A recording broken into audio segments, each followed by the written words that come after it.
Yang saya hormati teman-teman narasumber di acara Zoom meeting kali ini.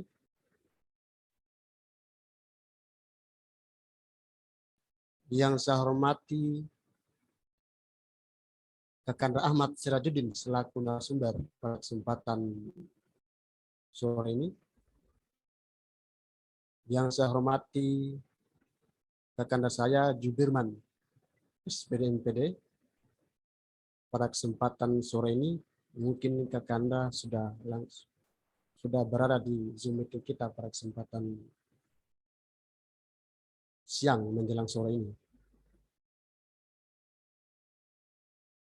Serta teman-teman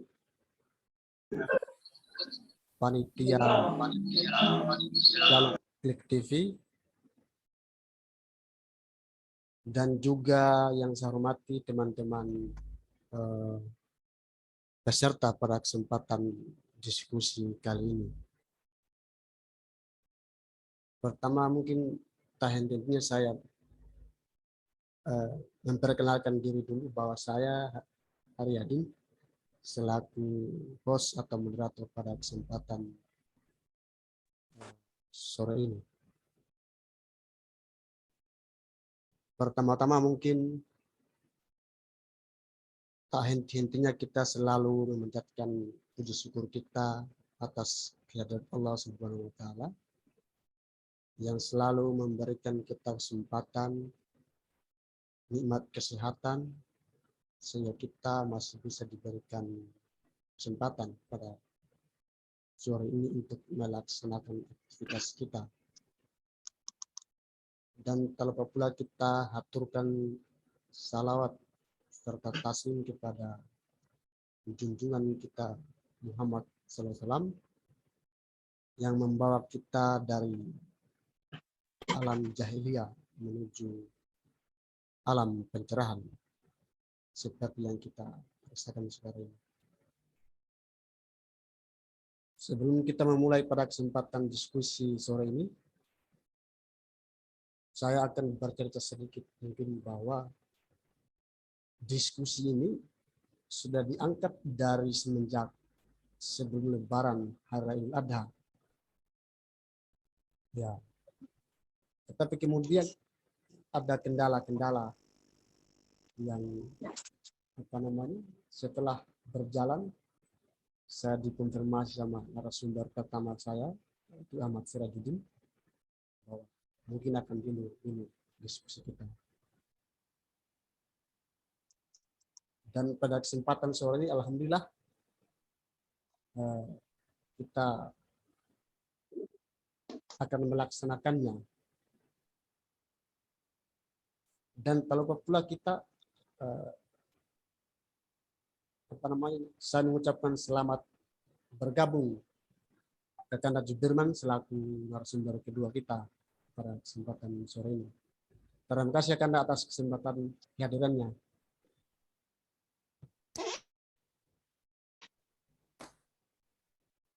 Oke, baik.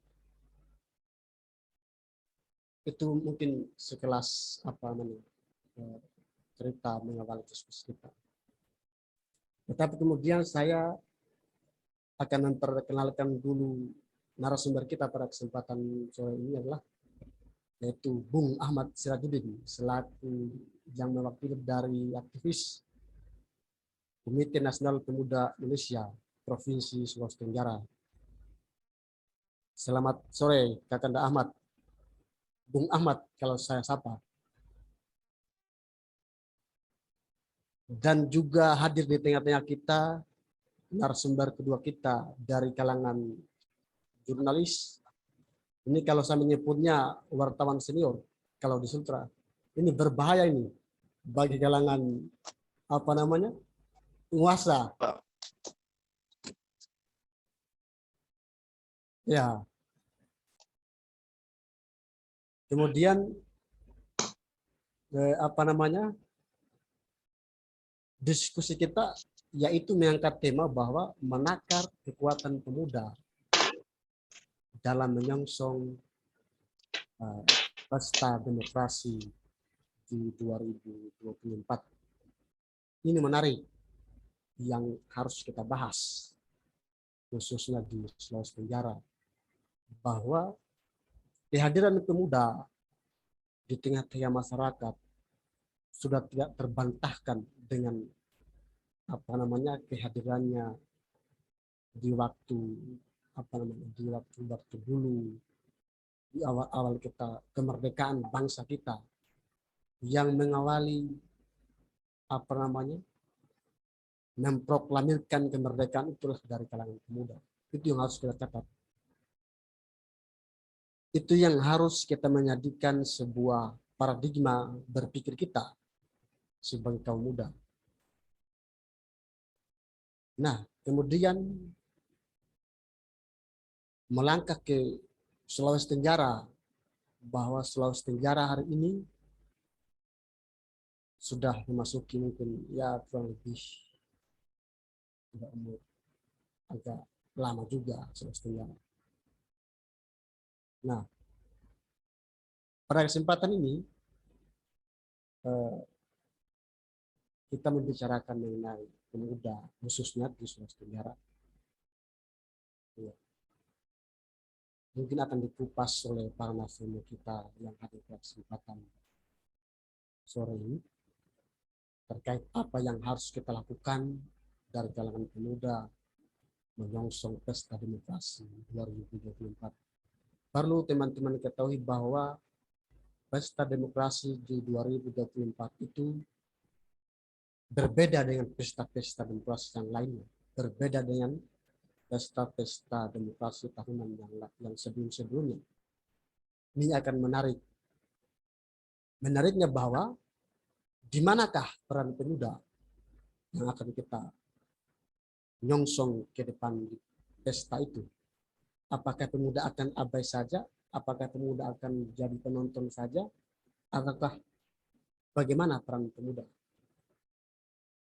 Ya, mungkin akan dibahas para narasumber kita dari kalangan aktivis, dari kalangan jurnalis, bagaimana pendapat barangkali pendapat dari mereka.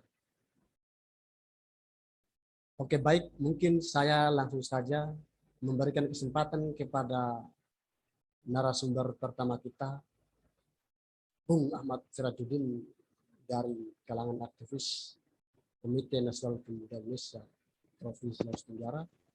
Beliau ini menjabat bidang pengkajian dan potensi muda. Ini sangat menarik.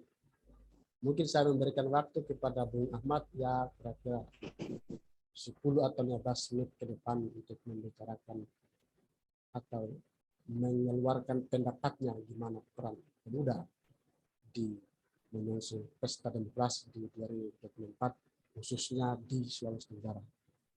Ya, saya mungkin berikan kesempatan kepada Bung Ahmad. Silakan, Bung.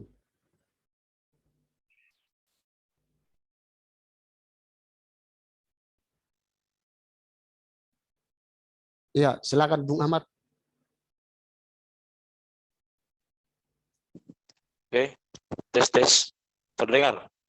Oke, Ya. terima kasih host Haryadin. Mohon izin tadi dan minta maaf karena ada kesalahan teknis, biasa jaringan. Selanjutnya, salam hormat untuk senior saya, guru saya jurnalis Sulawesi Tenggara. Ya, bisa dibilang beliau ini saya membayangkan bahwa Kakanda Jubirman ini saya selalu membayangkan bagaikan saya seekor anak kucing yang mencari induknya. Pada saat saya masuk kuliah, saya masuk dunia aktivis, ketika saya mengenal beliau dan saya ketemu beliau,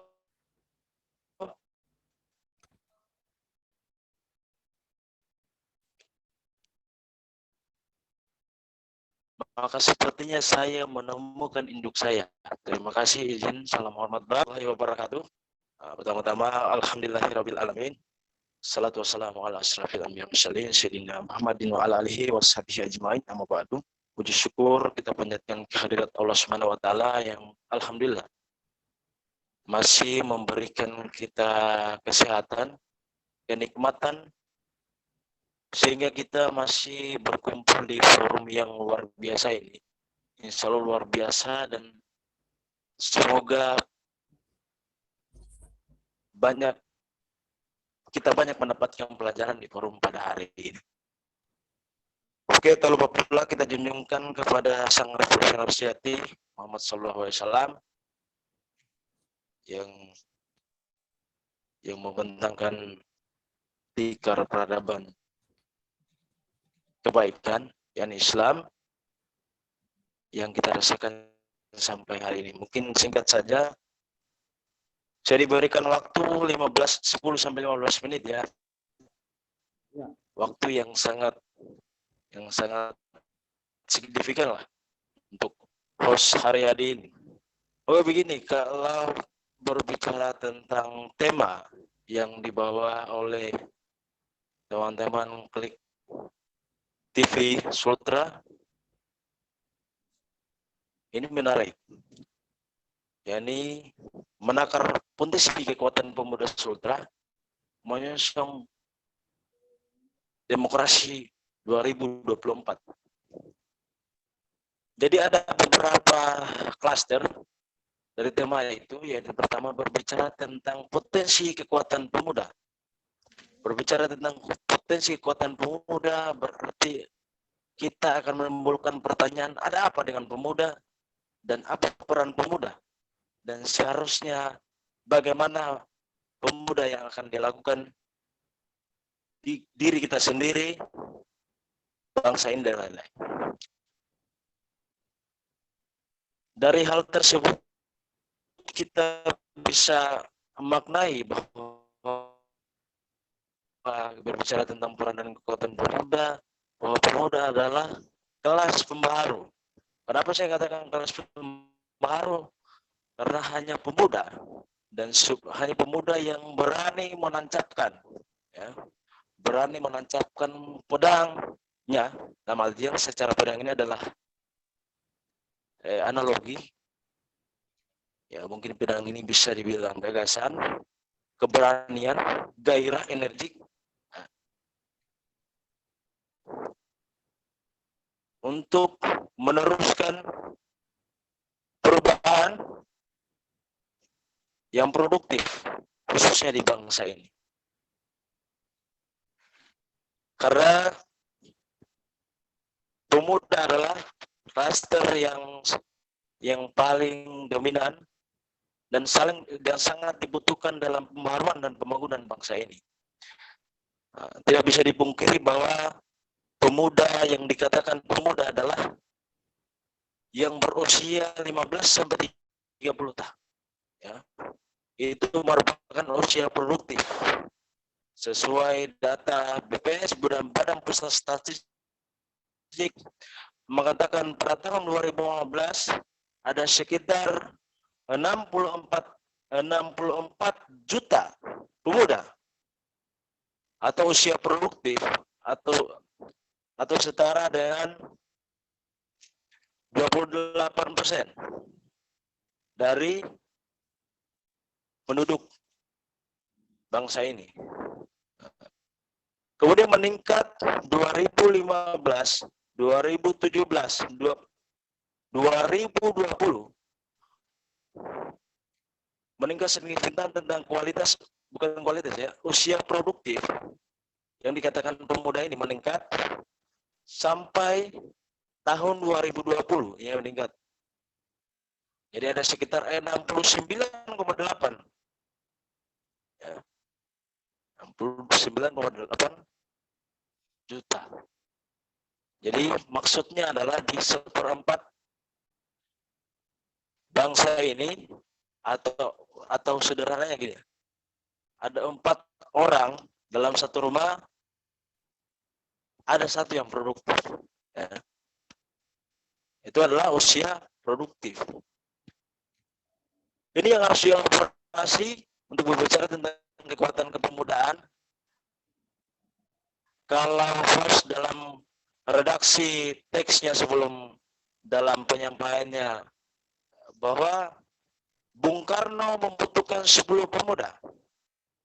Kalau saya membayangkan ada sekitar, bukan hanya 10, ada sekitar 64 pemuda yang seharusnya bangsa ini dan negara ini bisa tergoncang-gancing karena 64 pemuda yang disebut usia produktif. Kemudian kita berbicara pada konteks Sulawesi Tenggara. Ya. Kita berbicara pada konteks Sulawesi Tenggara. Nah, karena hari ini domainnya kita berbicara tentang, atau kita berada di wilayah Sulawesi Tenggara, bahwa Sulawesi Tenggara termasuk daerah yang secara bersamaan peningkatannya meningkat, yaitu sumber daya alam dan sumber daya manusia. Tapi saya lebih ke sumber daya manusia. Kenapa saya katakan sumber daya manusia? Karena sejak perubahan rezim, saya tidak terlalu spesifik bicara rezim siapa, cuma rezim saat ini, ya, rezim saat ini, kenapa perubahan ekstremis sumber daya manusia dibuktikan adalah bahwa banyaknya kelompok-kelompok pemuda, ya, kelompok-kelompok pemuda bisa kita sebut mungkin di sini organisasi internal maupun eksternal yang termuat dalam, ya, kelompok-kelompok pemuda yang saya sebut ini adalah usia produktif yang akan dielaborasi menjadi suatu kekuatan yang akan, ya, jadi satu kekuatan yang akan mengawal proses demokratisasi dalam hal ini menuju pesta 2024. Ini yang harus disupport, kekuatan ini yang harus disupport. Nah, para kelompok, organisasi ini yang harus kita elaborasi. Nah, kemudian kami dari kelompok-kelompok itu kemudian kami elaborasi menjadi satu kekuatan, ya, yang bersinergi dalam wadah namanya Komite Nasional Pemuda Indonesia. Ya. Pada Komite Nasional Pemuda Indonesia tercatat ada sekitar 122 organisasi catat untuk masuk dalam klub. Ya. Inilah kekuatan pemuda Sulawesi Tenggara yang siap mengawal proses demokrasi sampai ke tahap elektoral pemilu 2024. Ya. Oke, mungkin itu saja dulu. Moderator, saya kembalikan. Assalamualaikum warahmatullahi wabarakatuh. Oke, baik. Terima kasih Bung dari Komite Nasional Pemuda Indonesia. Nah, memang kita sadari bahwa ketika kita bicara pemuda itu tidak akan terhenti dari zaman ke zaman, tetapi dia dari zaman pun kita akan tetap membicarakan pemuda. Seperti yang dikatakan oleh Bung Ahmad tadi bahwa memang berkontemplasi mengenai pemuda itu sangat diperlukan dalam kondisi bangsa kita, khususnya di Sulawesi Tenggara. Ya. Oke, baik, mungkin saya langsung saja ke narasumber kedua kita, Kakanda Firman dari. Siap. Ya, kepada Kakanda saya waktu sama seperti Bung Ahmad, ya kira-kira 10 atau 15 ke depan untuk gimana tanggapannya mengenai pemuda penjara dari kalangan jurnalis. Ya, Kakanda saya persilakan. Terima kasih. Assalamualaikum warahmatullahi wabarakatuh. Kedengaran ya suaranya? Ya, siap. Kedengaran, Pak. Oh ya, oke. Alhamdulillah, Allahumma shalli ala Muhammad wa ali Muhammad. Terima kasih atas kesempatan diberikan kepada saya. Secara pribadi, saya perlu mengapresiasi, sangat mengapresiasi apa yang dilakukan oleh teman-teman, baik dari Klik TV maupun dari KNPI yang terus melakukan support persoalan kepemudaan. Karena memang kalau kita melihat fakta-fakta kepemudaan ini perlu disupport. Karena gelombang kaum tua ini cukup cengkramannya itu tinggi. Sehingga pemuda itu merasa diri tertindas dari cengkraman kaum tua ini. Maka kalau kita bicara pemuda mau ditakar-takar, ya memang perlu ditakar kekuatannya. Setelah itu baru kita analisa, lalu apa yang perlu kita lakukan gitu. Tapi sebelum ke situ saya tentu apa yang disampaikan oleh host tadi, Pak Haryadin, aktivis luar biasa Siap, Bang. dari HMI cabang Kendari, kemudian tiba-tiba saja melalang buana di belantara nasional di Jakarta. Kaget juga saya lihat, ternyata tiba-tiba Bapak sudah jadi wartawan Jakarta. Perkembangan zaman, Bang. Sudah jadi sukses sana. Kemudian saya begitu kaget juga ketika lihat ada nama Ahmad Sirajudin di SK DPP untuk KNPI Provinsi Sulawesi Tenggara, tiba-tiba muncul wakil ketua bidang, bah. Ngeri-ngeri semua ini permainannya teman-teman ini. Luar biasa. Pergerakannya saya kayaknya udah lama ya nggak ketemu-ketemu sama teman-teman HMI MPO cabang Kendari, makanya ya diskusi-diskusi kayak seperti ini itu vitamin bagi kita. Jadi saya lanjut ya. Bicara kepemudaan tadi, apa yang disampaikan oleh saudara Ahmad Sirajudin sudah cukup luar biasa secara teoritis. Kita bicara bahwa bonus demografi di depan mata. Angka produktif itu akan menguasai saat ini. Usia-usia produktif itu akan menguasai. Lalu apa yang mesti kita persiapkan? Apa yang harus kita lakukan setelah pemuda? Apalagi kita akan menghadapi pesta demokrasi ajang 5 tahunan politik 2024. Jadi begini, saya real saja bicaranya, konkret aja. Jadi begini, kondisi pemuda kita untuk wilayah Sulawesi Tenggara saat ini, saya harus jujur katakan, saya buka-bukaan bicara bahwa kalau kita bagi dulu ya, antara pemuda ini menuju 2024 itu pemuda yang akan terjun langsung sebagai politisi, pemuda yang akan bermain sebagai tim dari politisi itu, pemuda yang bergerak sebagai pemantau pemilu, dan pemuda yang juga bertarung dalam penyelenggara pemilu atau Bawaslu, KPU atau Bawaslu. Nah, persoalan ini, kalau persoalan penyelenggara pemilu, ya rata-rata kaum muda lah yang menguasai.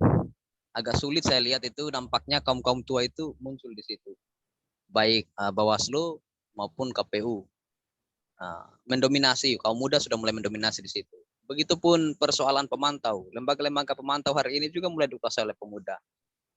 Kita sangat diberikan ruang untuk berkontribusi di situ. Ada peran yang luar biasa oleh teman-teman pemuda. Tetapi parahnya, kita selalu jatuh di persoalan kontestasi politik. Nah, jujur saya katakan bahwa kondisi kekuatan pemuda kita Sulawesi Tenggara, kalau misalnya persoalan kaitannya bahwa dia maju terjun ke dunia politik sebagai politisi, sebagai kandidat, itu rasa-rasanya kita perlu kekuatan besar. Karena fakta real di masyarakat kita, baik di desa-desa, di berbagai kabupaten, mungkin 17 kabupaten kota ini muncul, bahwa yang dilihat dari masyarakat hari ini, itu sebenarnya faktanya ini adalah mereka tidak melihat gagasan, tidak melihat ide, tidak melihat konsep apa yang akan dibawakan oleh si calon itu. Tetapi yang diperhatikan hari ini, yang menjadi pertimbangan serius hari ini adalah mereka lebih condong melihat identitas. Kau keluarga saya enggak? Kau punya duit enggak? Gagasan nomor kesekian. Yang menjadi poin utama itu adalah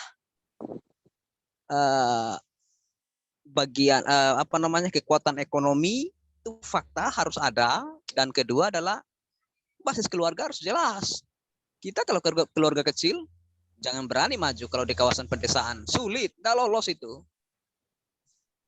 Karena faktanya rumpun-rumpun keluarga itu sangat mengikat.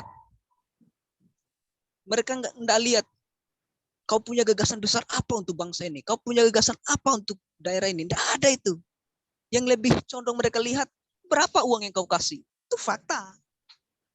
Maka pemuda hari ini yang perlu dipersiapkan itu adalah bagaimana basis finansial Anda. Nah, kalau misalnya kita basis finansial kita sedikit, maka KNPI punya tanggung jawab besar, termasuk kita juga di jurnalis, punya tanggung jawab besar untuk terus mengedukasi masyarakat. Kalau kami dari pemberitaan terus mengedukasi bahwa yang dipilih itu gagasan, yang dipilih itu konsep, yang dipilih itu adalah masa depan. Karena pemuda yang mereka tawarkan adalah masa depan. Pemuda tidak akan pernah menawarkan masa lalu. Sehingga dengan cara-cara edukasi-edukasi seperti itu, KNPI harus giat melakukan edukasi ke masyarakat terkait politik ini, maka ruang-ruang pemuda itu bisa untuk masuk. Tetapi kalau misalnya kalau misalkan secara ekonomi kecil, basis keluarga sedikit, ya lagi-lagi kita mungkin saja hanya jadi penyumbang suara saja di perhelatan demokrasi pilcaleg itu. Ujung-ujungnya tidak duduk juga kita, terlempar dari kaum-kaum tua. Padahal kalau kita fakta ini kaum tua, rasa-rasanya ya memang apa ya, jadi pembina politik aja lah, penasehat. Mereka perlu memberikan ruang kepada pemuda, silakan pemuda, karena ini zamannya pemuda, ini digital ini, semua proses administrasi, proses-proses birokrasi, kenegaraan, itu mainannya digital semua.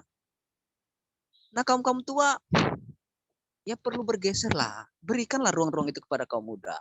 Jadilah penasehat atau pembina politik.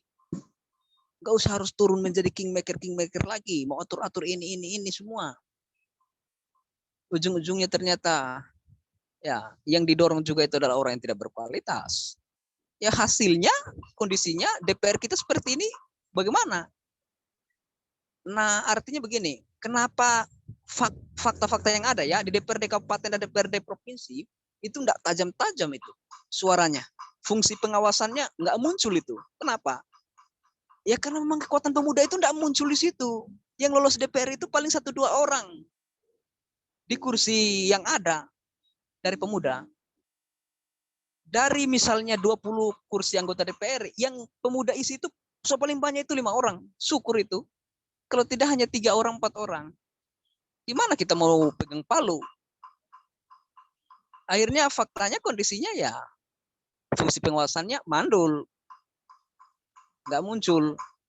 Perda-perda yang dibikin juga ya rata-rata perda-perda yang ya tidak terlalu mengarah ke apa namanya pro terhadap pembangunan lah, terhadap rakyat-rakyat kecil. Nah, kemudian tetapi sebelumnya kita perlu mengapresiasi di beberapa daerah juga ya alhamdulillah kalau di Buton Tengah itu pemuda yang pegang palu, ada Kakanda Bobi Ertanto ya yang duduk alhamdulillah jadi ketua DPRD, itu luar biasa itu. Tiba-tiba saja bukan petahana kayaknya, lalu tiba-tiba muncul dan jadi ketua DPRD, itu luar biasa itu. Kita harus banyak berguru, cari tahu itu strategi apa yang beliau lakukan. KNP itu harus lakukan studi banding itu, belajar sama beliau apa yang beliau lakukan supaya itu bisa dielaborasi ke kabupaten-kabupaten lain supaya ditiru ini, di copy paste ini gerakan kayak gini supaya pemuda-pemuda itu muncul. Saya pengennya sebenarnya yang kuasai DPRD, yang kuasai apa semua itu udah kaum muda. Karena ini sudah zamannya. Zamannya ini. Anak-anak muda yang produktif sekarang. Kalau kaum-kaum tua, ya ujung-ujungnya angkat staf ahli yang kaum muda. Karena mereka akan diatur-atur lagi oleh staf ahli. Jadi kita kaum muda masa jadi staf ahli terus. Kita pengen duduk lah. Nah, jadi kalau saya melihat, kalau misalnya bicara menakar kekuatan kita, untuk saat ini, jujur saya katakan kekuatan kita masih rendah. Kekuatan kita belum kuat kita. Maka tugas besar kita adalah, saya sebagai jurnalis, kemudian Pak Ahmad Sirajuddin sebagai KNPI, mari kita sama-sama bangun kekuatan itu, karena kondisi sekarang itu kita melemah. Pemuda itu melemah. Di berbagai pilkades, banyak pemuda-pemuda yang punya gagasan itu semuanya rontok. Kalah rata-rata. Sekarang kita mau menghadapi perhelatan pemilu lagi. Jangan sampai pemuda-pemuda nanti rontok lagi semua. Akhirnya yang duduk ya yang itu saja. Yang tidak punya gagasan, mohon maaf ini. Faktanya daerah akan begitu-begitu lagi nanti ke depan. Nah, olehnya itu mari kita sama-sama, ini tugas kita bersama untuk membangun kekuatan pada pemuda. Saya sebagai jurnalis akan terus melakukan pemberitaan yang beredukasi terhadap gagasan. KNPI juga diharapkan untuk terus melakukan kajian-kajian politik agar diedukasi ke masyarakat bahwa memang yang dijual itu adalah gagasan, ide, konsep masa depan. Jangan lagi melihat identitas dan lain-lain. Saya rasa begitu ya. Saya kembalikan ke host. Assalamualaikum warahmatullahi wabarakatuh.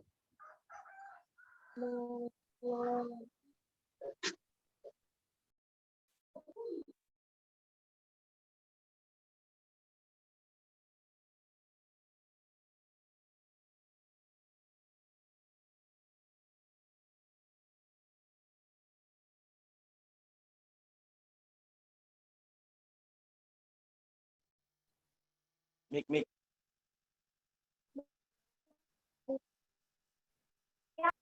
Oke, baik. Mohon maaf. Ya, memang kalau kita sadari bahwa apa yang disampaikan oleh narasumber kita tadi bahwa ya, fakta memang di lapangan yang pemuda kalau kita lihat di Sulawesi Tenggara, dalam kacamata Sulawesi Tenggara, bahwa kita keterbatasan finansial. Ya, kita keterbatasan finansial, dukungan keluarga tidak kita dapatkan, itu memang agak susah. Ya, ini menjadi PR kita bersama, seperti yang dikatakan oleh narasumber tadi, bahwa ini menjadi tugas kita bersama untuk kita kokohkan kembali kekuatan kita dalam kita menyongsong jangan hajatan yang sangat besar ketika di 2024 nanti.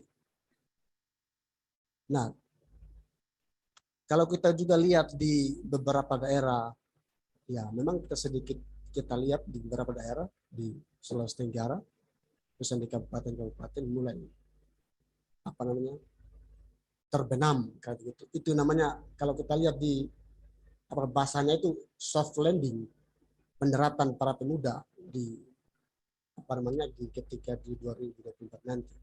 Ini menjadi contoh bahwasanya pemuda hari ini tidak boleh kita acuh-acuh terhadap ajang hajatan itu. Kalau kita mau menjadi pemeran utama di ketika di 2024 nanti. Nah, kira-kira mungkin kalau kita lihat dari aktivis KNPI, kira-kira Bung Ahmad gimana, apa yang harus dilakukan dari aktivis KNPI? Ini menjadi bersama di KNPI. Mungkin akan menjadi bahan diskusi di internal KNPI, apa yang harus kita lakukan khususnya pemuda, apa yang harus kita lakukan dari kalangan apa namanya KNPI, ya mungkin maksudnya mungkin mewakili KNPI mungkin bisa memberikan kita pandangan apa yang dilakukan di KNPI khususnya di bidangnya Bung Ahmad. Itu apa Bung Ahmad yang harus kita lakukan? Ya, saya berikan kesempatan kepada Bung Ahmad dulu untuk bagaimana gagasannya mewakili KNPI.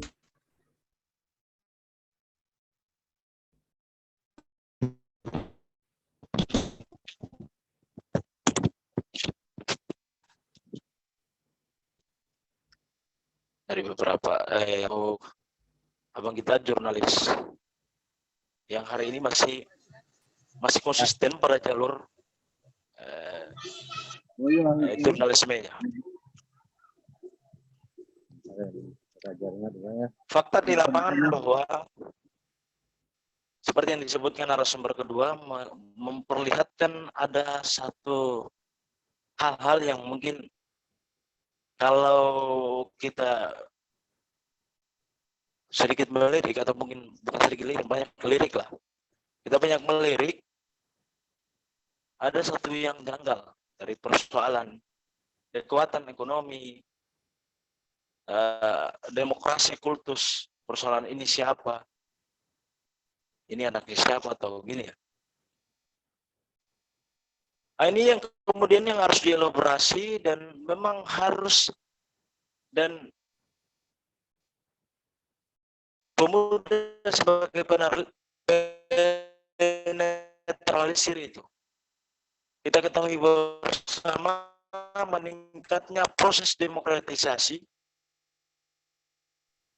dari 2020 menunda tokoh-tokoh figur-figur baru yang kita inginkan bersama lahir dari tangan-tangan seorang pemuda. Ya. Tangan-tangan seorang pemuda mungkin bisa dari LSM, aktivis, pengusaha, profesional lainnya, dan yang lain.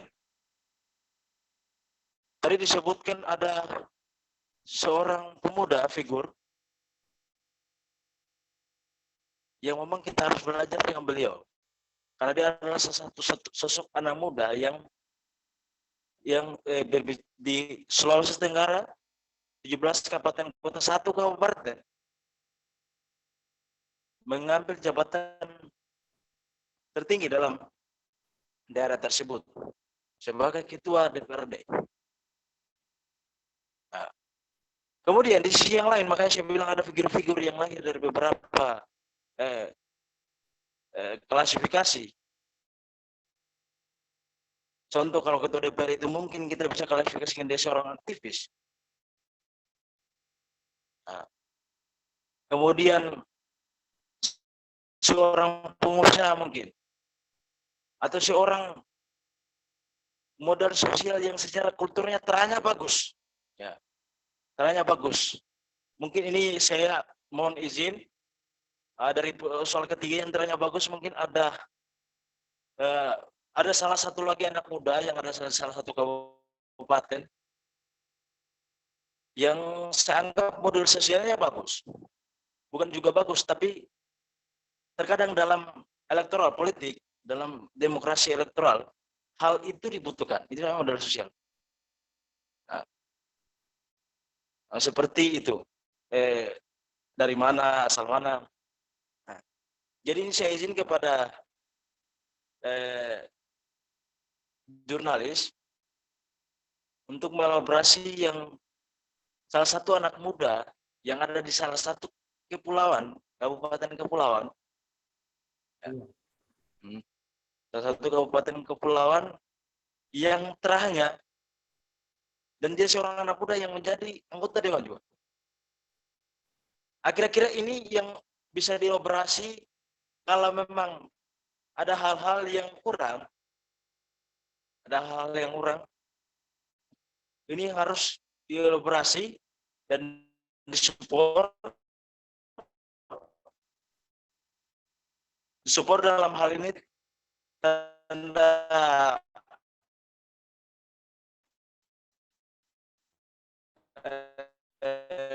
positif ya. Karena ini adalah potensi yang akan bisa jadi melahirkan pemimpin baru. Contoh di wilayah kepulauan tadi. Dan banyak nama-nama lain. Anak-anak. Halo, cek. Iya. Halo, cek. Oke, lanjut ya. Siap.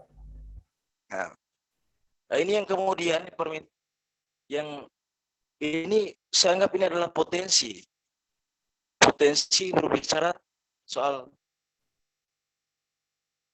usia produktif.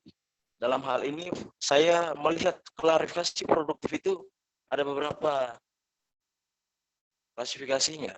Bisa dari ekonomi, budaya, tadi, gagasan, dan yang lain. Ini yang harus dielaborasi. Maksud saya, kalau memang kita menyebutnya bahwa pemuda 10 orang tadi, 10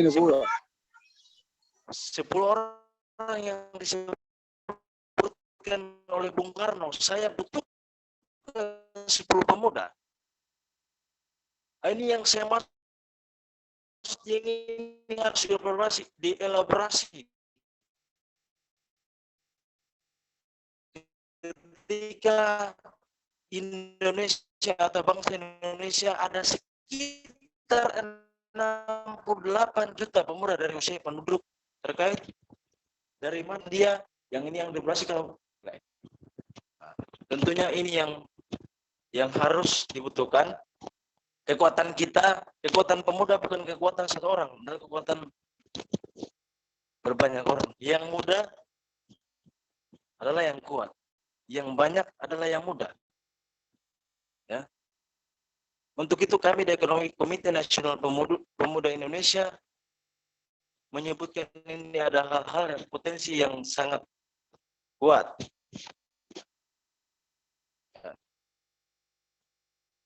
Oke, mungkin itu saja dulu. Saya kembalikan kepada moderator.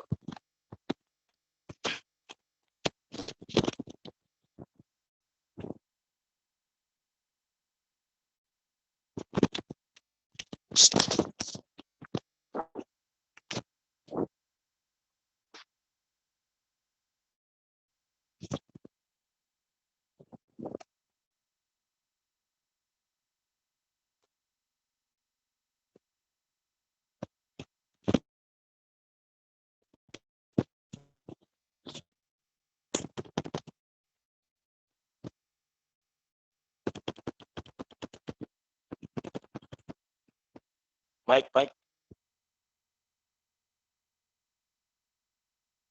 Izin baik.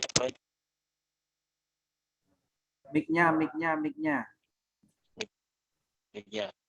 Oh ya, sorry. Iya, kalau kita lihat seperti yang dibahas dari Ahmad Sirajuddin tadi, bahwa kita dari KNPI akan terus berusaha melakukan pengkajian, entah bagaimanapun caranya. Ini harus kita support di teman-teman KNPI yang mewadahi seluruh Cipayung, seluruh organisasi Cipayung Plus di Sulawesi Tenggara.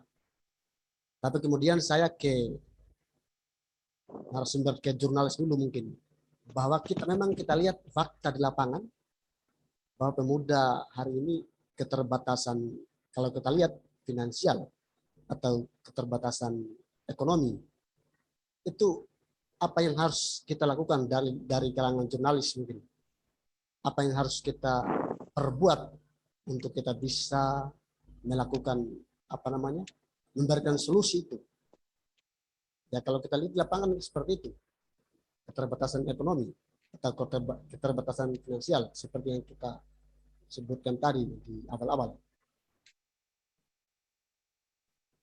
Kepada Jubir mungkin saya persilakan dulu. Ya, makasih ya. Jadi kalau saya teringat kata-kata Bang Bahlil Lahadalia, Menteri Investasi, mantan Ketua HIPMI Pusat, beliau itu menyampaikan bahwa kenapa Lafran Pane itu memulai dengan insan pencipta dulu baru insan pengabdi. Karena dasarnya itu adalah jangan dulu kita mengabdi kalau kita belum punya kemampuan secara ekonomi. Nah, politik itu mestinya menjadi lahan pengabdian, bukan lahan untuk berebut kantong-kantong ekonomi. Artinya jangan dijadikan politik itu masuk caleg atau masuk pilkades atau masuk apapun itu ruang-ruang politik, itu ternyata hanya mau berebut kue di situ. Mau isi-isi kantong aja. Nah, maka solusinya apa? Kalau Bang Bahlil bilang, ya kita kuat secara ekonomi dulu, baru kita maju politik. Karena kondisi real hari ini, memang bukan hanya money politiknya. Kalau money politiknya kita bisa atur lah, bisa kita desain dengan berbagai cara. Kita persoalannya, kita ngopi, beli rokok, susah itu, harus butuh uang. Kita kumpul-kumpul orang itu, Ya satu kali jalan itu satu hari udah bisa bawa uang 100.000, minimal 1 juta. Hitung saja 10 hari berapa. Itu fakta real itu. Karena kita ketemu sana, ketemu sini, ketemu dan lain-lain. Masyarakat itu kalau dia tahu kita bahwa kita calon, wah enak sekali mereka poloti kita. Poroti langsung minta rokok, minta di traktir kopi dan lain-lain. Sehingga kita harus mempersiapkan itu. Maka pertama solusinya adalah pemuda harus siapkan finansial. Misalnya 2024 kita belum mampu. Insya Allah 2029 kita sudah siap. Misalnya 2024 masih jauh, sekitar 2-3 tahun lagi. Mulai sekarang siapkan diri. Ya, mainlah berbagai jejaring apa semua. Cari duit dulu lah. Itu satu solusi. Artinya kalau misalnya kita bicara finansial, karena itu fakta. Mau bagaimanapun itu kita keliling-keliling, tim itu butuh kopi, butuh rokok. Nah, maka finansial itu penting. Yang kedua, nah bagaimana kalau misalnya ini orang punya gagasan kuat, punya visi besar untuk membangun daerah, tetapi belum ada uang. Apa yang harus dilakukan? Ya, kalau saya buka-bukaan aja strategi, ya menempel sajalah ke jejaring-jejaring yang punya kekuatan besar. Pemodal. Misalnya Anda maju DPRD kabupaten nih, dari partai A. Ternyata di partai A itu ada calon anggota DPRD provinsi dan ada calon anggota DPR RI yang juga mau maju di partai A. Dan secara finansial dia kuat. Komunikasi sama beliau. Kita simbiosis saja. Turun ke sana, kampanye bersama. Sehingga Anda akan dapatkan efek ekor jas dari situ. Nah, kalau beliau misalnya turun reses, ya ajak saja reses di kampungmu. Supaya bagi sembako itu ya titip dengan nama Anda juga di situ. Misalnya beliau adalah anggota DPR RI, mau turun ke salah satu kabupaten, sampaikan saja, Bang, bagus ini, saya punya hajatan gini. Oh iya, di kabupatenmu aja kalau begitu kita turun, bagi-bagi sembako dan lain-lain. Kan dia dapat efek ekor jas dari situ. Bagi-bagi alat pertanian, bagi-bagi pupuk dan lain-lain. Masyarakat menikmati betul itu. Ya, walaupun Anda tidak punya uang, tetapi dari efek ekor jas di jaring Anda itu bisa membantu. 2. 3,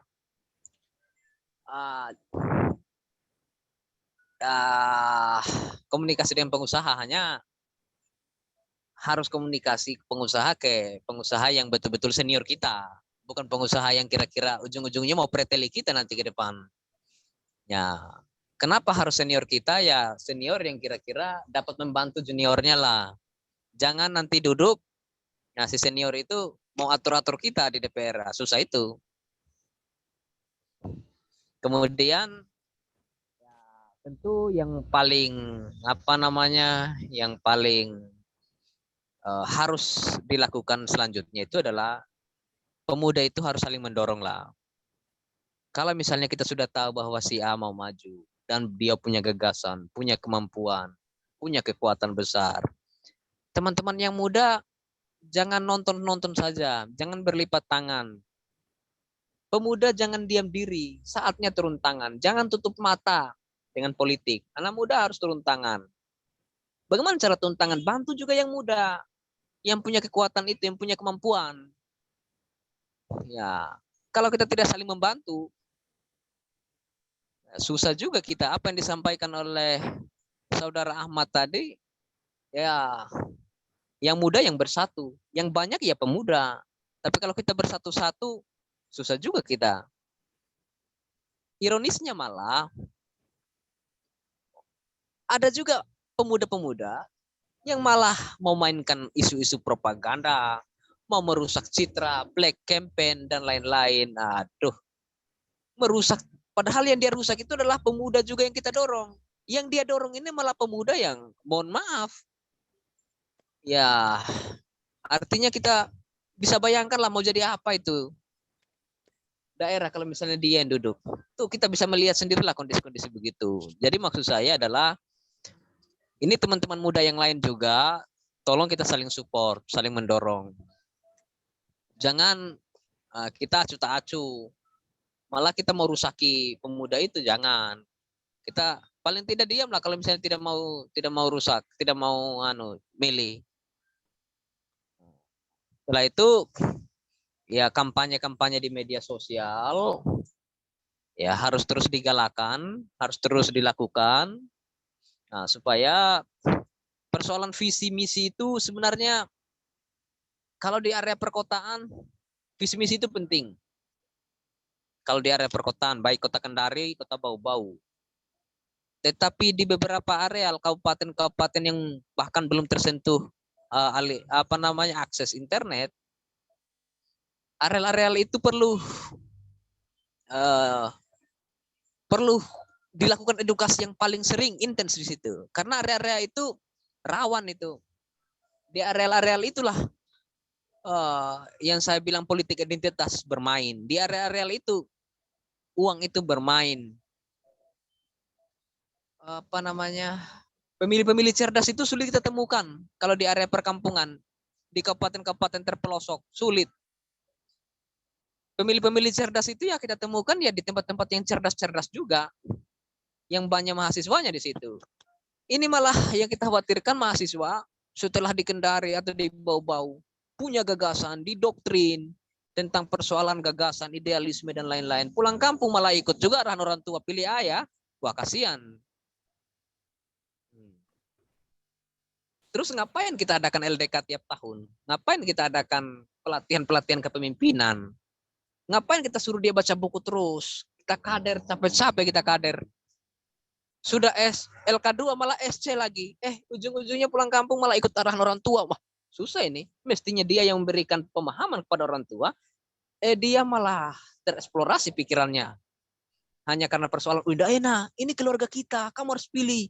Tapi Pak, ini kan susah, nggak bisa maju kampung ini kalau dia yang duduk. Apa jawaban orang tua? Udah, nggak bisa, nggak ada ini. Saya stop kiriman kalau misalnya kau tidak ikut-ikut. Ya akhirnya ikut orang tua lagi. Jadi pemuda harus kuat juga, harus saling membantu. Terakhir saya mau katakan bahwa anak muda jangan tutup mata persoalan politik. Saatnya turun tangan. Demikian. Ya, oke. Oke, terima kasih Kakanda Jubirman dari jurnalis. Ini Bang, ada sebuah pertanyaan ini dari live di YouTube kepada Kakanda Jubirman mungkin. Begini kira-kira apa pertanyaannya, Bang?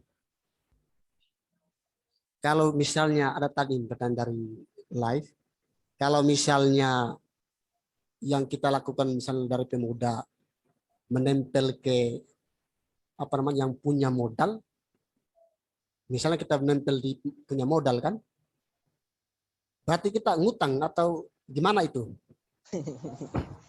Ngutang, ngutang dulu. Gini.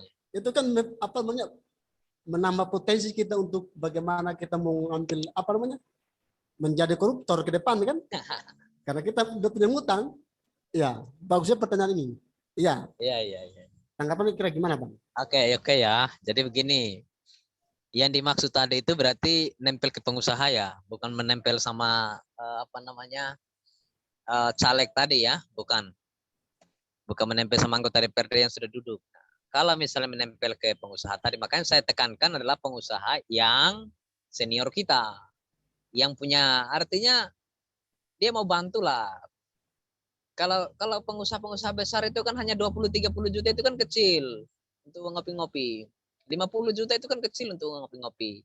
Tapi yang senior kita saya bilang, jangan juga kalau kita tidak kenal, malah kita tahu bahwa orangnya itu adalah orang yang ya kuat, susah. Kita bahasanya tadi ngutang tadi, ujung-ujungnya kita kasih kembali uang. Tapi maksud saya ini bukan ngutang. Maksud saya kita komunikasi, minta tolong. Kita namanya juga senior lah. Minta tolong bahwa Bang saya punya hajatan kayak gini ini. Nah, kalau misalnya bukan hanya satu senior lah. Kalau sesenior habis juga itu. Ya, teman-teman ini kan punya banyak senior, punya banyak jejaring. Gunakan jejaring itu. Kalau satu senior itu dia opor 5 juta, 10 senior kan sudah 50 juta. Nah, dan senior-senior kalau hanya 5 juta itu kecil itu. Yang penting ente juga ya selama ini juga harus ada keringatnya sama senior. Jangan enggak pernah muncul diskusi, enggak pernah tiba-tiba datang, "Bang, saya mau hajatan." Aduh, apa juga itu udah dikasih itu. Nah, tapi kalau misalnya selama ini apa yang senior minta, Dinda saya, oh siap Bang, siap. Arahan Bang. Apa yang senior mau minta tolong kita siap, hadir, selalu hadir. Nah, kalau kita juga punya hajatan, Bang saya punya hajatan begini-begini. Ya dikasih 5 juta, 10 juta, kali 10 senior 100 juta kan? Wah, luar biasa ente kan? Nah, maksud saya bukan bukan ngutang, bukan. Kan saya bilang pemodal yang dianggap seniornya gitu. Seniornya itu ya semua orang punya organisasi yang punya senior lah. Dan tentu namanya senior itu bisa selalu prihatin sama adindanya. Kecuali adindanya juga itu yang kapatuli mungkin ya, yang tidak tertib. Tapi kalau adindanya juga itu selama ini selalu hormat sama senior, apa yang diarahkan senior selalu siap Bang, siap, siap, arahan Bang. Ya insya Allah senior juga itu bantulah. Saya pengalaman saya, senior-senior banyak. Kalau misalnya kita meminta tolong banyak bantu. Kayaknya saya bisa. Hanya sebenarnya kalimat-kalimat apa yang saya sampaikan ini terlalu vulgar juga. Ini strateginya aktivis saja. Maksudnya aktivis ini kan tidak ada uang. Jadi mau caleg dengan cara apa? Ya kayak gitu strateginya. Ada strategi yang lebih suram lagi yang hanya tidak usah lah. Oke. Banyak berguru Bang ya. Ya mungkin ada pertanyaan mungkin dari teman-teman peserta atau apa yang menjadi pertanyaan sebelum kita tutup diskusi pada kesempatan sore ini. Kalau ada, ya silakan. Kalau nggak ada ya nggak apa-apa juga.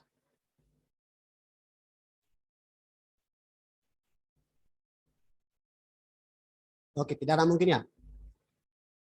Ya memang kalau kita lihat seperti yang dijelaskan tadi Bang Jubirman bahwa pemuda harus tidak boleh dia menjadi penonton saja ketika kita menyongsong pesta demokrasi di 2024 nanti.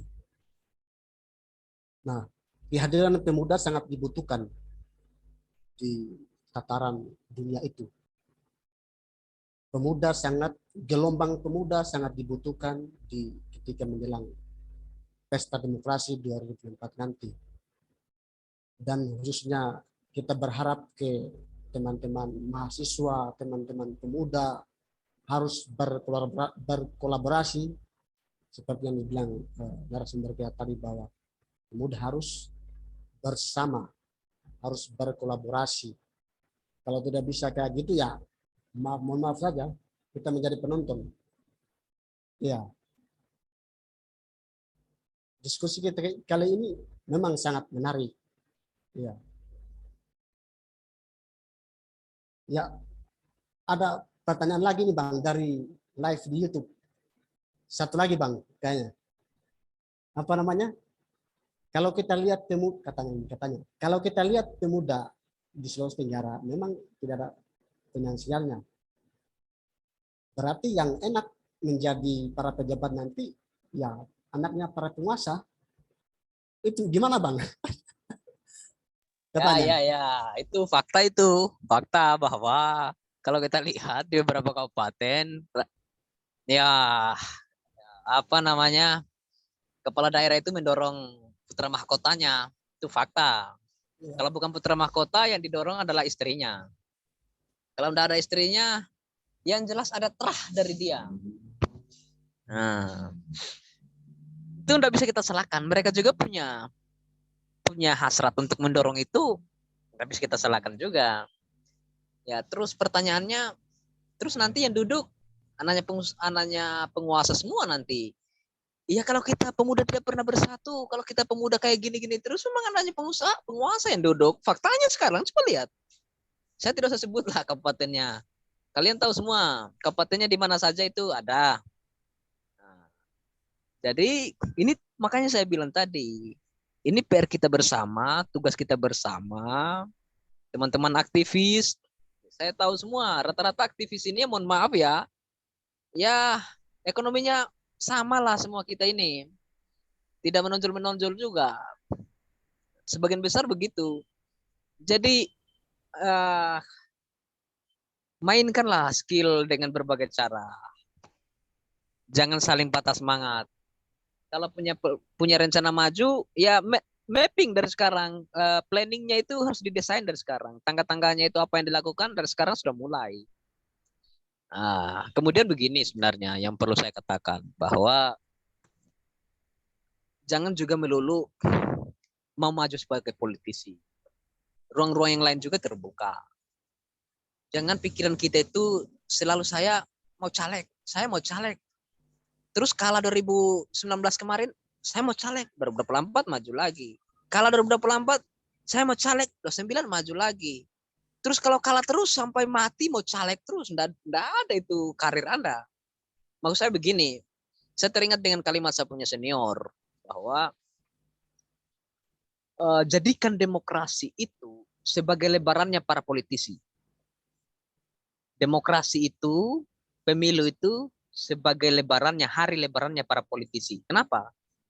Ya, jadi selesai lebaran kita cari duit, keliling-keliling, kita berusaha menata karir dan lain-lain. Nah, kalau sudah dekat-dekat lebaran, kita cek lah, ada uang enggak? Nah, kalau ada uang, kita beli baju lebaran, kita beli, kita masak-masak ketupat, beli daging dan lain-lain. Sama, kita lihat kantong juga kalau mau maju pemilu. Sekarang bagaimana kekuatan? Oh ada, ya sudah maju. Nah gimana kekuatan? Tidak ada, sudah jangan paksakan maju. Masih banyak ruang-ruang yang lain. Jangan juga kita harus memaksakan diri harus menjadi politisi semua. Nah, ya perbaiki ekonomi dulu lah.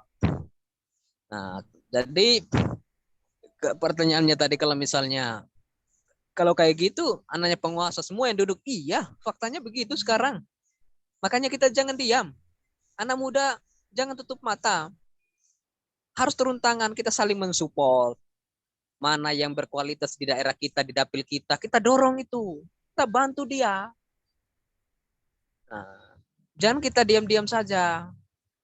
Kita dekati, kita tolong, bantu. Karena ya hanya sesama pemuda yang saling membantu. Karena kita paham bagaimana masa depan daerah itu kalau misalnya dipegang oleh pemuda. Jadi kesimpulan saya adalah jangan begini-begini terus. Karena kalau pemuda begini-begini terus posisinya untuk saat ini, maka apa yang disampaikan oleh si penanya tadi, anaknya penguasa yang akan duduk, ya 2024 akan terjadi itu. Dan akan banyak anak-anak penguasa yang akan duduk. Baik Pak, Oke. atas paparannya Pak. Oke, mungkin saya berikan dari KNP mungkin ada tanggapannya mungkin mengenai pertanyaan tadi. Bung Ahmad, gimana? Gak ada ya? Iya, mungkin Oke, kalau memang, tes. oh ya mungkin ada tanggapannya Bung Ahmad mengenai pertanyaan. Ada. Cek. Ya, 5 menit ya Pak. Saya beri waktu 5 menit. 5 menit. Itu yang pertama, kita harus saling mensupport, bersinergi, gotong royong. Nah, itu perlu dalam pembangunan kepemudaan dan kita harus bersatu. Yang kedua, memang kita harus kecerdasan finansial yang seperti bilangkan senior menteri investasi tadi Bang Halil ya. Memang kecerdasan finansial itu perlu. Karena kalau memang kita punya keinginan, hajatan untuk ingin maju, jangan sampai terkesan hanya sekedar gimmick, dan punya kekuatan mungkin dalam tanda kutip yang tadi, yang dibahas narasumber pertama tadi. Dia tidak punya kekuatan yang itu.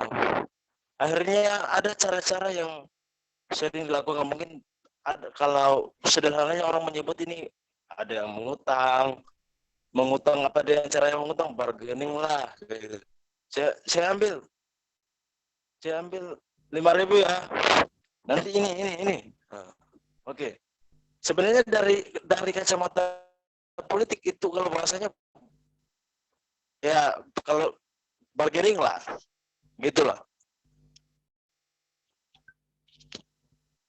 Mengutang pasti ada yang ditawarkan, gitu mungkin ya. Nah, itu yang kedua. Yang ketiga, kekuatan pemuda ini memang perlu diperlukan dalam perbaikan demokrasi yang produktif. Ya, kita butuhkan demokrasi yang produktif. Anak muda sangat dibutuhkan kontribusinya, dedikasinya, dan semangatnya. Ini kemudian yang harus terkonsolidasikan, ya, terkonsolidasikan secara gagasan dan hal-hal lain yang tadi juga sudah disebutkan.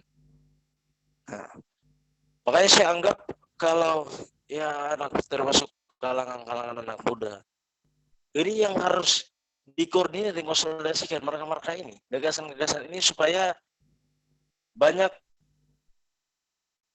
anak-anak muda yang tidak hanya mentok kepada satu pekerjaan saja, semisal dia maju di politik dewan, maju karena kekuatannya perlu, dia punya ekonomi yang mumpuni, maju dia. Nah, terus kita hadir kemudian misalkan dia bisa, dan nanti dia bisa narasumber pertama, kita cari hal lain, ya kita cari hal lain, mungkin kita jadi penyelenggara atau mungkin atau menjadi konsultan politik. Saya rasa narasumber satu ya cocok lah, bisa jadi konsultan politik lah, bisa lah. Nah, bisa kalau nanti saya buka jalur lah untuk panggil teman-teman ya untuk belajar sama narasumber satu, bisa lah jadi konsultan Konsultan politik dan politik kita kalah di pilkades, bro. Oh, berat ya kan, konsultan itu pertama gagal dulu terus naik kan. Nah, kemudian jadi yang lain, team maker, Kotes. Kan ini anak muda ini ini milenial, ini zaman digital, mereka pandai di sininya. Anak muda yang paling dibutuhkan dalam proses demokratisasi adalah berbicara tentang konsolidasi digitalnya, media massanya. Nah, jadi ini yang ya kita gotong royong lah, kita bareng-bareng lah yang begini-begini. Nah, dan ini kita Oke, Pak. bareng lah. Oke, baik, Bang. Nah, Bang Ahmad, ya. makanya ini yang diakomodir. Ya, saya kira mungkin cukup. Diakomodir. Dan semua ini terakomodir di komisi statement. Ini yang terakomodir berlebihan. Saya menyebutkan bahwa Komite Nasional Indonesia. Oke, terima kasih. Assalamualaikum warahmatullahi wabarakatuh. Itu merupakan close statement dari Bang Ahmad ya? Iya. Oke, baik. Memang kalau kita bicara pemuda, negara tidak akan pernah habis untuk kita bicarakan. Tapi karena kemudian kita keterbatasan waktu, kita mengharuskan untuk menyelesaikan diskusi ini. Tapi kemudian pesan saya bahwa kita tetap tumbuh dalam diskusi-diskusi seperti ini. Mungkin kalau sebelum kita memulai mengakhiri diskusi kita pada kesempatan sore ini, saya memberikan dulu close statement dari kalangan jurnalis atau penyampaian dari diskusi ini sebelum kita menutup acara kita pada kesempatan sore ini. Ya, Silakan. close statement ya. Ya, siapa?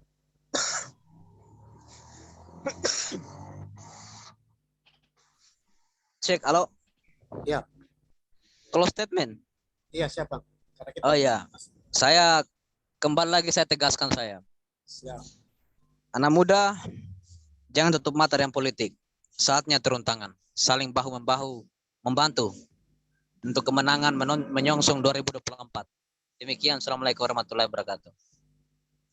Oke, baik.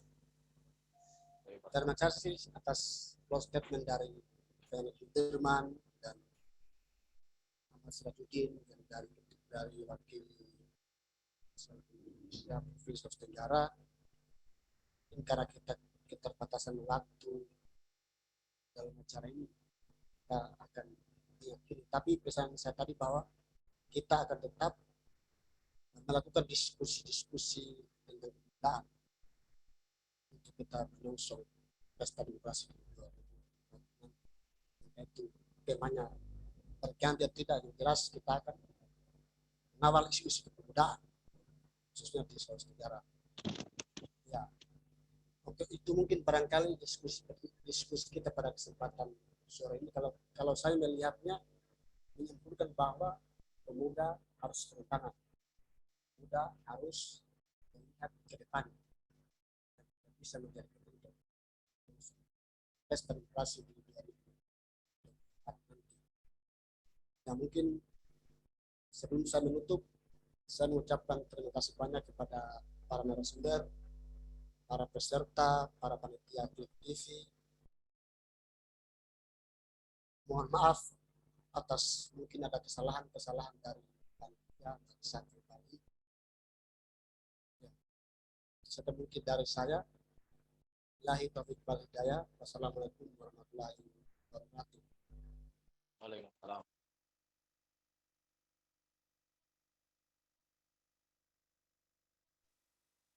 Ini sudah selesai ya berarti? Terima kasih Bang atas kesempatannya, Pak. Oh iya, oke. Nanti kalau misalnya ke Kendari kabar-kabar juga, jangan tiba-tiba saja foto di Masjidil Alam.